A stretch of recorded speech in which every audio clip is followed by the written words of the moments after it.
वफादार नहीं है शहाबुद्दीन परिवार। शहादत दिया है शहाबुद्दीन साहब ने, क्या उनके शहादत का यह परिणाम है? कैंडिडेट ना उतारना लालू प्रसाद यादव द्वारा सिवान में शहाबुद्दीन साहब की सम्मान है या कोई रणनीति है? ये सम्मान के नजर से नहीं हो सकता है।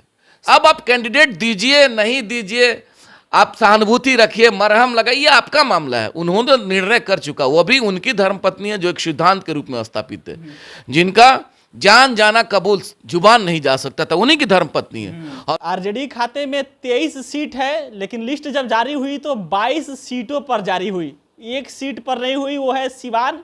और तब कहा गया कि शहाबुद्दीन साहब के क्षेत्र में लालू प्रसाद यादव ने कैंडिडेट ना उतार कर कह लीजिए मैसेज दिया है कि शहाबुद्दीन साहब का हम सम्मान करते हैं। लेकिन इसकी सच्चाई क्या है, बात करने के लिए शहाबुद्दीन परिवार के सबसे करीबी, कह लीजिए कि नेताओं के नेता शब्द का मतलब कि मुखिया संघ के अध्यक्ष अजय भास्कर चौहान जी हमारे साथ मौजूद है।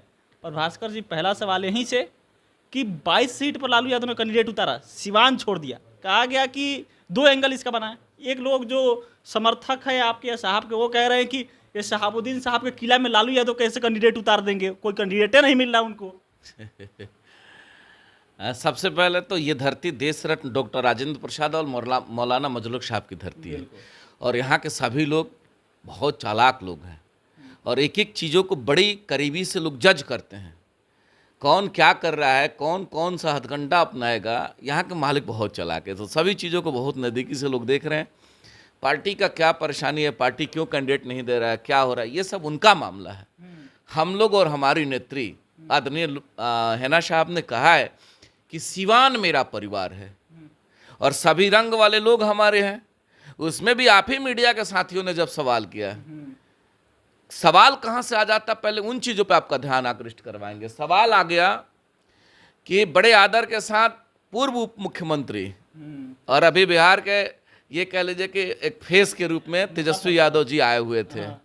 और तेजस्वी यादव जी जब आए थे तो लोगों का बहुत कयास था कि तेजस्वी यादव जी आएंगे, मैडम के यहाँ जाएंगे, मिलेंगे, मनाएंगे, समझाएंगे।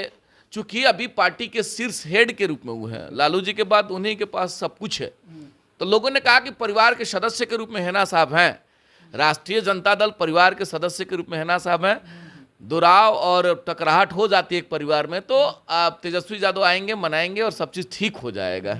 उस समय कयास लगाया जा रहा था, लोग ऐसा चर्चा कर रहे थे, हम लोग भी चर्चा कर रहे थे कि सब कुछ ठीक हो जाएगा, कार्यकर्ता लोग भी सोच रहे थे कि लास्ट तक सब ठीक हो जाएगा। लेकिन तेजस्वी यादव जी आते हैं, ठीक तो दूर की बात, कहते हैं कि अब तो पीसीओ का युग समाप्त हो गया, आचरण में बदलाव करना पड़ेगा, पीसीओ का युग समाप्त हो गया, मोबाइल का युग आ गया, परिवर्तन की जरूरत है। बता दीजिए जरा, अब जब आप बहिष्कार पे बहिष्कार, दरकिनार पे दरकिनार, आप सम्मान नहीं करिएगा, आपने पूछा नहीं, आप कहीं किसी एंगल से आपने पोलराइजेशन उनके प्रति नहीं किया, तब जाकर के मीडिया के साथियों ने मैडम से सवाल कर दिया कि अब तो तेजस्वी यादव जी भी आपको दरकिनार कर रहे हैं, कैसे क्या करिएगा मैडम, कैसे चुनाव लड़िएगा, क्या स्ट्रेटजी रहेगा, क्या आपका रणनीति रहेगा। मैडम ने बड़ा शालीनता के साथ कहा कि होगा क्या, सिवान मेरा परिवार है और सिवान के सभी रंग वाले लोग हमारे अंग हैं, यही तो बात था। और यही मामला, यही उनका एक बयान ट्रेंडिंग हुआ, पूरे देश का न्यूज बना। नहीं, लेकिन तेजस्वी यादव कह रहे हैं कि उनको आचरण में बदलाव करना पड़ेगा, तो आचरण पहले जो था वो आचरण नहीं चलेगा आरजेडी में। सब लोग समझ रहा है, सब लोग देख रहा है। अब बिहार के लोग पूछ रहे हैं कि शहादत दिया है शहाबुद्दीन साहब ने, क्या उनके शहादत का यह परिणाम है कि हैना साहब को दरकिनार आपने किया? वफादार नहीं है शहाबुद्दीन परिवार, सवाल चाहे जिस तरीका से हो, जो आरजेडी कह रहे हैं कि शहाबुद्दीन परिवार वफादार नहीं रहा है। यही तो हम कह रहे हैं कि सवाल चाहे जिस प्रकार से वो लोग करें, लेकिन शहादत तो दिया है। अब तो बिहार के लोग पूछना चाहते हैं, आरजेडी के लीडर हो सकता है कहें, लीडर का अपना है स्ट्रेटजी, कहने के लिए कह सकते हैं, कटाक्ष कर सकते हैं, बयान दे सकते हैं, ऑफेंसिव आ सकते हैं, ये पॉलिटिकल पर्सन का हो सकता है। लेकिन बिहार की जनता, बिहार के साहब के चाहने वाले लोग, सिवान के मालिक अब आपसे जानना चाहते हैं कि क्या यह शहादत का परिणाम है, क्या यह शहादत का रिजल्ट है। इस वजह से लोकप्रिय नेत्री हैना साहब ने कहा कि सिवान मेरा परिवार। अब जब सिवान के मालिकों को, सिवान के लोगों को उन्होंने परिवार मान लिया, उस विश्वास के तहत उन्होंने सिवान के मालिकों के कंधा पे जो विश्वास देखा है कि यही विश्वास मेरा ताकत बनेगा।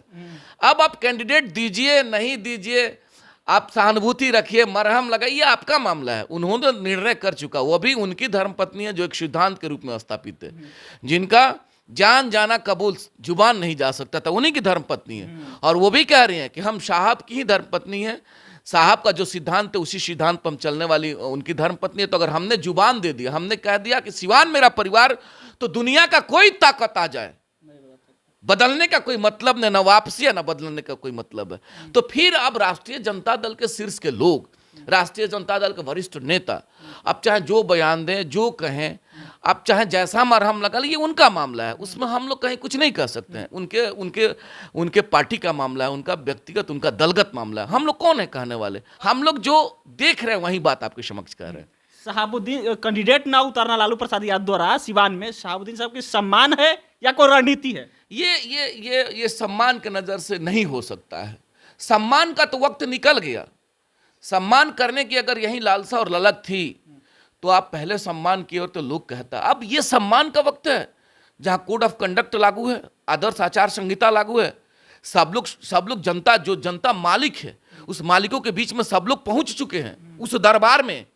अब उस दरबार में जब सब लोग आ गए, उसी दरबार में आप भी आए हुए हैं, तो उस दरबार में जब सब लोग पहुंच गए, अब उसमें किसी पर मरहम लगाने की कहां बात? तो अखाड़ा है, अखाड़ा में सबको लड़ना है।